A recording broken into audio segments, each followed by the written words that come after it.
viewing our video. This is Jess Markowitz, Independent Scentsy Family Director. And really fast, this video is actually about taking control of your time with your customers and hostesses and even consultants, so you're able to manage your day effectively.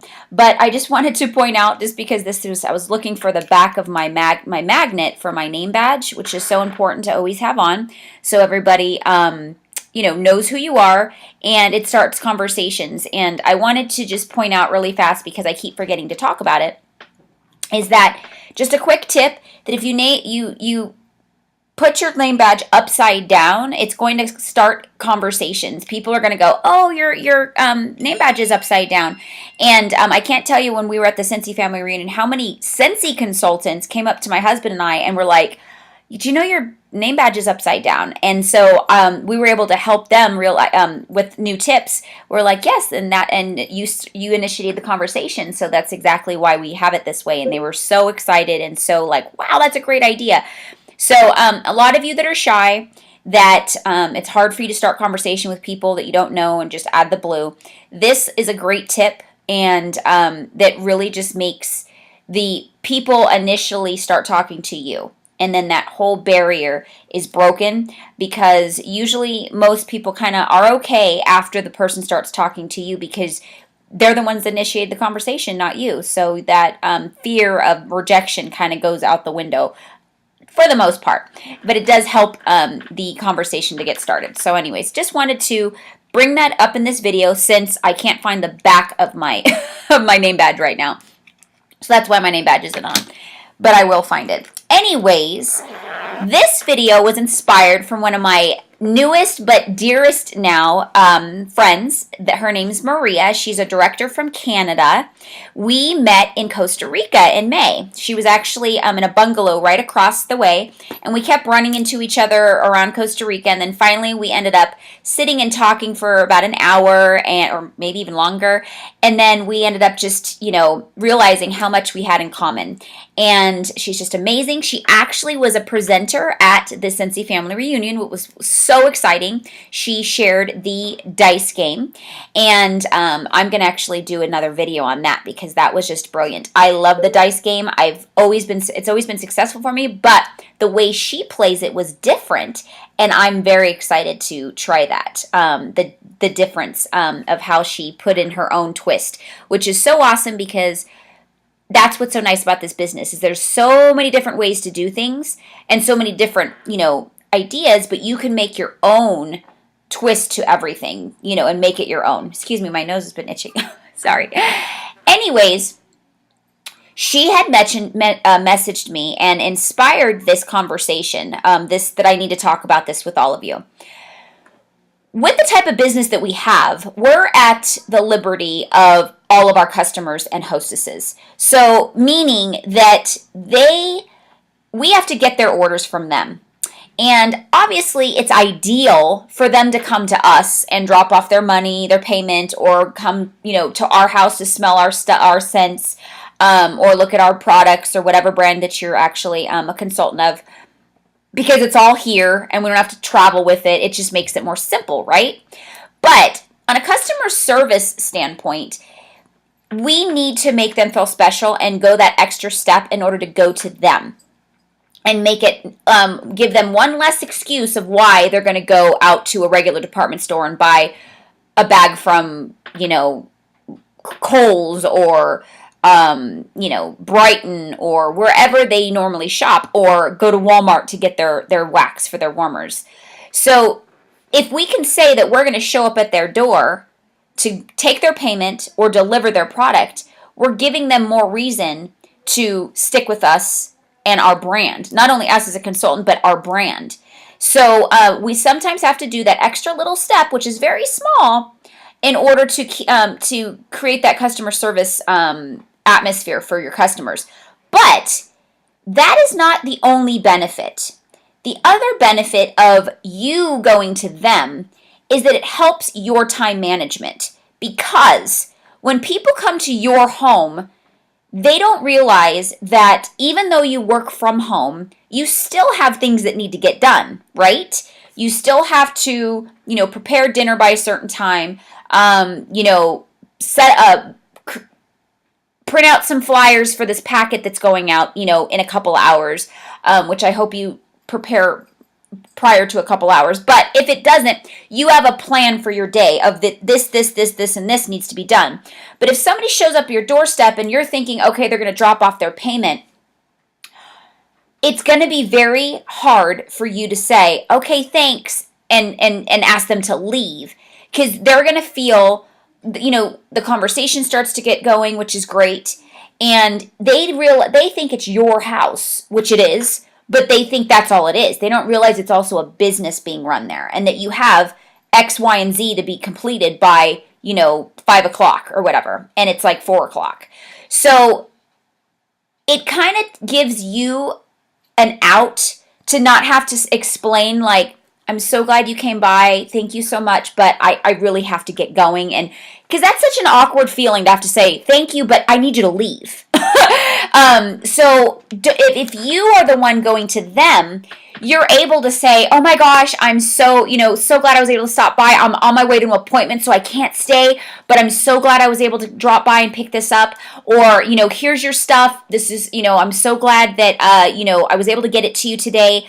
Enjoy. I'm going to give you a call after my appointment later on or tomorrow and see how everything is and make sure everything's right. If there's anything wrong with with this order, please text me, call me, and I'll get back to you as soon as I can, and I'll make sure I get it right. And it's kind of like creating the sense of urgency of like, I have things to do, but I mean, obviously, if you can, try to schedule your deliveries or pickups when you have a little time and you're not rushing to do stuff, because that's sometimes the best time to get to know your customer and your consultant, to sit down and be like, wow, this is what their house looks like. Oh, wow, she's a Cowboys fan, so she probably really likes stars and, Western stuff, and, she might like the rustic star, or, maybe even the, there's just, it gives you ideas and lets you get to know your customer or your hostess by being in their environment, okay? Because if they're always coming to you, you don't know anything about them. I mean, you could ask them questions, but a real good way to get to know your customer and hostess is being in their home, because you can see their lifestyle, the type of person they are. Are they clean? Are they kind of carefree and things are just all over the place? That's going to also help you prepare for when you go to do a party for them. Because even if they haven't booked a party, but in the future they do, you'll be able to say, okay, well, they have a really small area here, so I'm not going to be able to bring that much, so this is what I'm going to do. And so you're kind of already gathering information and planning for your future party with them. And it's going to make your business easier. So there's so many reasons why delivering and making the step to go to your customer or hostess is going to help. Because as you get busier in this business, you will be all over the place. You'll be in this part of town for 1 minute. You're going to travel to this side. You're going to go there. You're going to go here. You're going to stop back at home. You're going to go to the post office.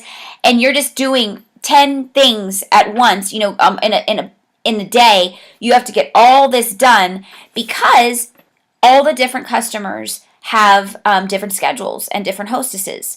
So if we're not being flexible to their schedule, sometimes they'll just say, you know what, forget it. I really don't need this. So we have to, go a little bit above and beyond in order to make them feel that it's worthwhile to use our brand as their regular product to consume. And then again, it's training. If you are a sponsor and you are doing those type of things, that's what your consultants are going to do. If you are a customer, you have a customer that comes to you and they're always dropping off to you and they're always picking up products to you, they're going to think that's what they have to do.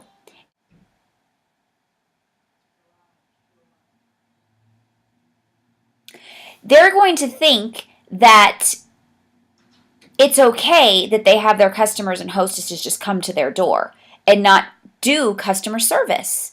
And that's not a good thing, because once you get in the habit of something and start running your business a certain way, it's going to be very hard to break that and get used to something else.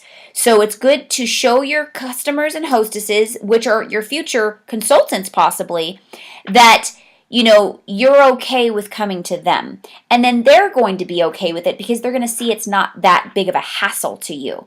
If you are always having them drop off their payment and pick up their products, they're going to think that they're going to have customers come to their house. What if they don't want to do that? What if they don't want anybody knowing where they live? Which is a very valid, request. So just remember, everything you do, your customers, your hostesses, and future consultants and current consultants are watching you.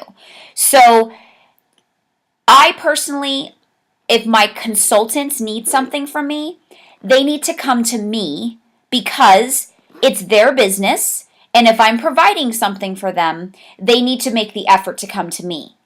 But, and that's a completely different standpoint as far as a customer and a hostess. But a consultant, if you are a sponsor, going out of your way and taking time out of your business and your schedule in order to make that consultant's life easier is not fair. Okay? That's not fair. So it is their business. If they need something, they need assistance from you or somebody else, they have to take the step in order to get it. Just like if we want people's business, we have to make the step to go get their business. I've done the having people pick up for me and the deliveries. And I do have to say that when people do pick up from me or drop off their payment to me, it does throw me off my track of my schedule because you feel very obligated to stay and talk and let them get comfortable, and that wasn't in your plans. Now, if they prefer to come to you, that's a different situation. And so when they prefer to come to you, that's when you also have to take control of your time. Love you. Have fun. Be good. You also have to take control of your time and make sure you schedule them to drop by when it's convenient. You can be compromised and give them some different time frames for them to choose in order for it to be convenient for them as well. That's the same thing with a consultant, a hostess, or a customer. Anybody in your business, you do need to make sure that it's convenient for both of you, I would suggest, okay? But don't let them run your schedule because it's going to affect you in the end, and you're going to be behind on your business and your personal life. So if they suggest to come to you, then make sure that you give plenty of time in case that 5-minute drop-off turns into a half an hour. Make sure that you have that half an hour to give, okay? Any questions, please comment on the video or message me on Facebook, Markowitz Jess, and I hope that this is helpful. Thank you, Maria, for inspiring me to do this training. Have a great day, everyone.